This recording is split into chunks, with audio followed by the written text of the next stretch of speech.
December of 2013, we had something along the line of 12 inches of snow cover our town. At the time, I was working as a cashier in a gas station convenience store. I worked a night shift, so I was there from the hours of 10 p.m. through 6 a.m. On the night in question, the snow began to fall at around 7 in the evening, so lots of snow had already accumulated by the time I arrived at the store. It was a slow night for obvious reasons. We had a couple of cars come in before 11, then nothing more. By 3 in the morning, there was so much snow piled up that I began to worry about my drive back home. It was snowing so heavy that even the snowplow truck seemed to have given up. I hadn't seen one of those in a couple of hours. The time was still around 3 something, and I was thinking about what to eat for breakfast when out of nowhere a man walked into the store. Notice as I said out of nowhere, and there's a good reason for that. Even though it was snowing like mad out there, I was still able to see everything outside since the storefront is entirely made out of large glass panels. Before the gentleman entered the store, I didn't see any car coming in, nor did anyone drop him off near the gas station. He really did appear out of nowhere. Another thing to note is the location of our business. We're not an in-town gas station. We're located off an exit of a parkway, so there's nothing nearby the store. No bus stops, no other buildings. There's nothing in the 2-mile radius of the gas station. Having explained that, I'm sure you can now understand my surprise for the sudden appearance of the stranger. Going back to the store, the gentleman was fashioned in all black. He had on a black preacher's hat, a black trench coat. He was all decked out in an Undertaker fashion.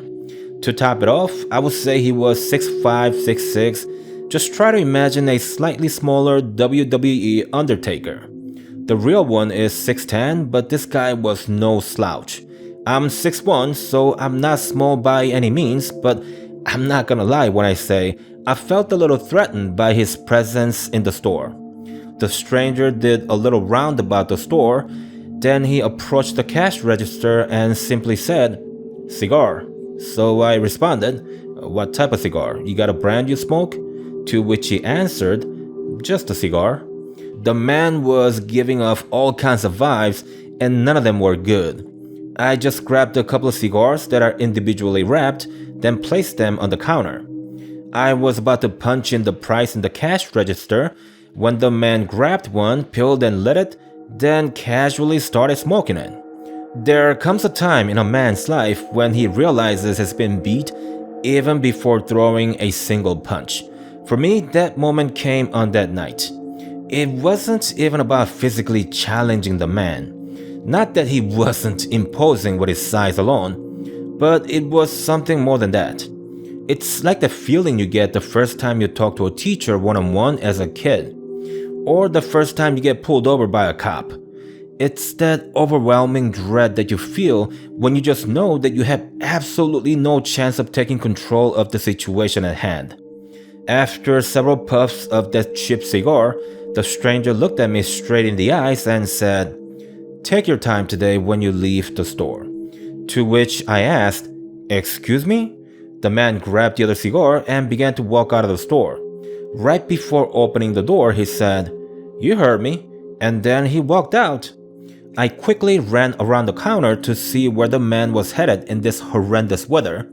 By the time I stood in front of the door, the stranger was gone. I opened the door and a bunch of snow blew inside with a gust of wind. I went outside, walked around a little in search of the man, but I couldn't see him anywhere. At 6 a.m., Mr. Barnes, the owner of the gas station, came into the store. The old man was a pain in the butt about being on time, but you can't really argue with the man when he himself walks the walk and doesn't just talk the talk. And in that weather at that. The first words out of Mr. Barnes' mouth was always the same. He asked, "How did it go last night?" And I answered, "Not much, Mr. Barnes, but I do owe you a couple of bucks for the cigars the guy didn't pay for." To which Mr. Barnes asked, "Did he refuse to pay or did he run off?" And I answered honestly, I let him have it, sir. He looked dangerous. As I went around the counter to get ready to leave, Mr. Barnes said, "Keep your $2, Jackie. It's your bonus for coming in for work in bad weather." I just said to him, "Well, I'm indebted, sir. I'll be sure to deposit it in a high-yield savings account, so in 10 years of time I could use it for a down payment on a house mortgage, my children's tuition, and..." Before I could finish the sentence, I heard an ear-splitting sound of a clusterfudge. The store was filled with particles of snow and smoke. I was down on the ground after being hit by the display shelf in the center aisle. It looked like a bomb had gone off. I got up and the first thing I saw was a car in the middle of the store. It had crashed into our building. I checked myself first and all limbs seemed to be intact. I then began calling for Mr. Barnes but didn't hear anything back from him.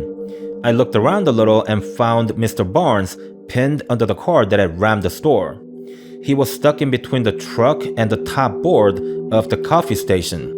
I told Mr. Barnes, "You hold on there a second, old man. I'll get you right out. You just hold on." The driver looked a little banged up, but that was about it. So I pulled him out of the car and told him to stay put. That's 200 pounds off of Mr. Barnes right there. I then called for the guy who works the pump and told both him and the driver that we'd have to lift the car and get the old man out. Mr. Barnes wouldn't last until the ambulance could get there.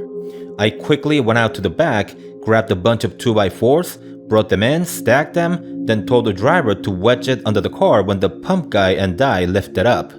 We picked the corner of the driver's side of the car. We kind of wrapped our arms around the undercarriage of the car. Then with all of our strength, screaming like madmen, we lifted it just enough for the driver to wedge in the 2x4s. I thought it might be difficult, but we somehow did it with relative ease. We managed to pull Mr. Barnes out, but I think he was already dead by then. I don't know how to read a pulse, but I tried and didn't feel anything. In the meantime, the pump guy called 911, and it was just a waiting game by that point. As expected, it took a while for the ambulance to arrive. The road condition was terrible due to all the snow we had overnight. There was no way that the ambulance could have arrived in time, regardless of whether or not Mr. Barnes was alive. Mr. Barnes was pronounced dead at the scene. The paramedics did their thing and took him in the ambulance as though he had a chance, but one of them did tell me that he was already dead. "You should not expect a miracle," is essentially what he told me. I was never close to the old man, but I was crying a lot. I did work for him for 4 years, but our relationship was merely of a boss and an employee. Still, it was really sad that I could never hear the old man complaining about me arriving 2 minutes too late. I stayed there for another hour while I spoke to the police. I walked to my truck when they were done with their questioning, and that's when I saw the cigar-stealing stranger again. He was standing at the corner of the gas station. He had this stern look on his face, but quickly smiled like a little kid, then began waving at me like he was my best buddy in the world. Not 5 seconds later, the man turned around and began walking away. I quickly hopped inside my truck, started it, turned the truck around, then I was going to give chase, but the stranger was nowhere to be seen. Mind you, all of that happened in seconds, and if you remember, there's nothing in the 2-mile radius of our gas station. You may run or sprint, but there's no way that you disappear from sight in that short amount of time. Everything is flat around here. You can see a mile out with ease. So where did he go? I wouldn't know, but I do know one thing. He did tell me to leave the store a little later than I normally do. I also know that if I hadn't, due to the little chat I had with Mr. Barnes, it could have been me who was taken in the ambulance and not the poor old man, I'm sorry to say. That much I know.